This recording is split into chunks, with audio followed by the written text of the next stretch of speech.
Hi everybody, thanks for joining me today for some virtual vitamin Z as we bring the Detroit Zoo to you. My name is Claire and I'm a curator of education for the Detroit Zoological Society, where we are celebrating and saving wildlife. And today I am coming to you from in front of the Smartflower. The Smartflower is a really unique solar energy capturing device that captures solar energy and transfers it into energy that we can use on our electrical grid. So let's take a little bit of a closer look at this amazing apparatus and all the unique ways that it captures that energy and stores it. So let's start by giving you a sense of place as to where the solar flower is. Right behind us here is the carousel, and right behind that is the Arctic Cafe, and then followed by that is the entrance to the Arctic Ring of Life where the polar bears live. Now it's right in the middle of the zoo, and it's stationed really strategically actually to capture as much solar energy as possible. So there's no large trees around it or shrubs. There's nothing to obscure those solar panels. Now what makes the solar flower really unique is that it tracks the sun across the sky, much like a sunflower would. And the solar panels do that with a GPS tracking system. So that GPS system knows where the sun's going to be at different times of the year in the sky, and it automatically moves the flower to follow that. So especially here in Michigan, where it tends to be cloudy, especially a lot in the winter, as soon as that sun breaks through the clouds, the solar panels are already facing the sun so they can capture as much energy as possible.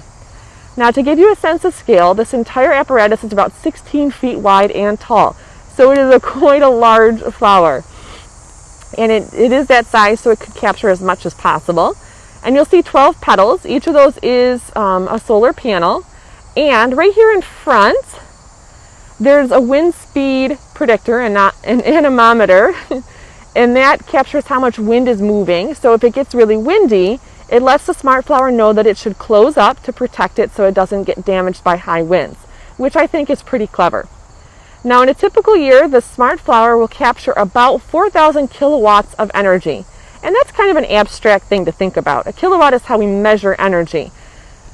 So a 100-watt bulb, like what we used to have around the house, if it was running 4 hours every day for an entire year, it would use about 144 kilowatts.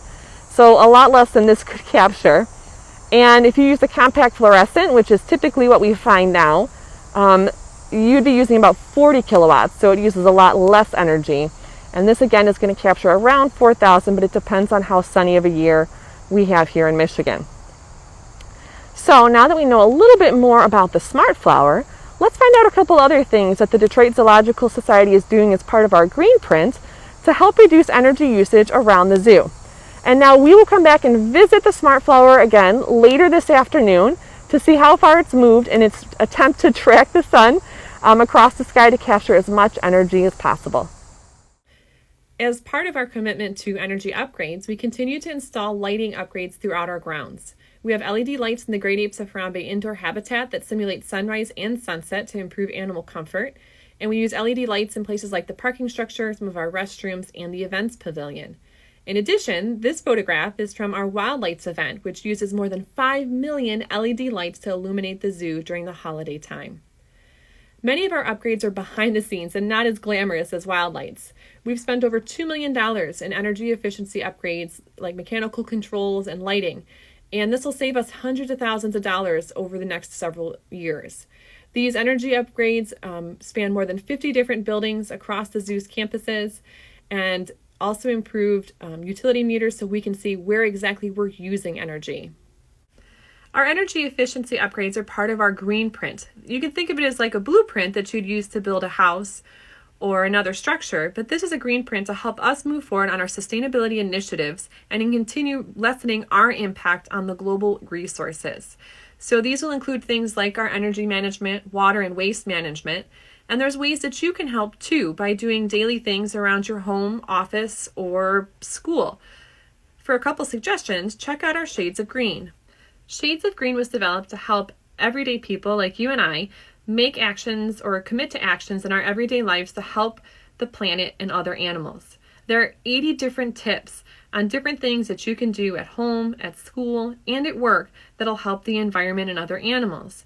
You can download it through our website at detroitzoo.org. How many shades of green are you? So to practice being green at home, we decided to make s'mores this weekend But instead of using a traditional fire, we decided to go the solar energy route. So all we needed was an old shoebox, some tin foil, some saran wrap, and of course your s'more making supplies. To start, I just lined the inside of the shoebox with tin foil, and then we put in our s'mores, and my inner scientist got the best of me, so I had to layer them 3 different ways. Once with a vertical marshmallow, one with a sideways marshmallow, and I layered the chocolate in different layers on the tops and on the sides. Then I covered the whole thing with saran wrap to prevent any investigating insects outside, and got ready to take it out. Now, the weather this weekend when we were trying this was about 88 degrees, and it felt like 88 degrees, and it was very sunny, so it was warm. We tucked it out on the driveway, and then we waited. I wasn't exactly sure how long to wait, so I felt like the sun would tell us. After about 10 minutes, the s'more started to melt, and you can see the chocolate melting over the top of the marshmallow right there, but I still wasn't sure if the marshmallows were going to be soft enough. So I waited another 20 minutes for a total of 30 minutes, and when we put the tops on the s'mores, they were perfect. Without the little burn marks from your traditional fire, the chocolate all oozy, and the marshmallows squished out just perfectly when you put a little bit of pressure on them without having to break the graham crackers. It was a really fun solar energy treat for the weekend.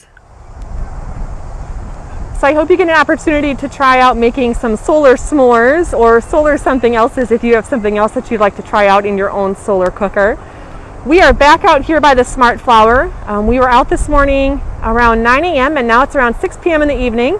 And this is the exact spot that I was standing this morning. You can see the sunflowers are still here and they're starting to turn their heads towards the sun as it starts to set. But the Smartflower has done a great job of tracking the sun over the course of the day, and it's now pointing almost due west. And you can see the carousel there right behind us. And we're going to turn back around and check out the Smartflower from the front.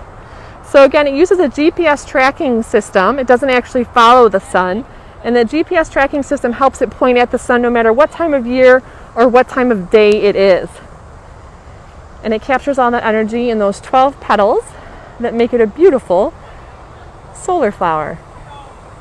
So thanks for joining me today for some virtual vitamin Z and learning a little bit more about some of the Detroit Zoological Society's sustainability efforts and how we're on our green journey to be even more energy efficient and more wise about our resource usage. Be sure to check out Shades of Green so you can find some tips on things that you can do in your everyday life to also help and join us on this green journey. A special shout out and a thank you to Meijer for supporting all of our educational programming this week. We appreciate your support in allowing us to present all of this information to our community and share these exciting stories. So until next time, stay safe and take care of each other.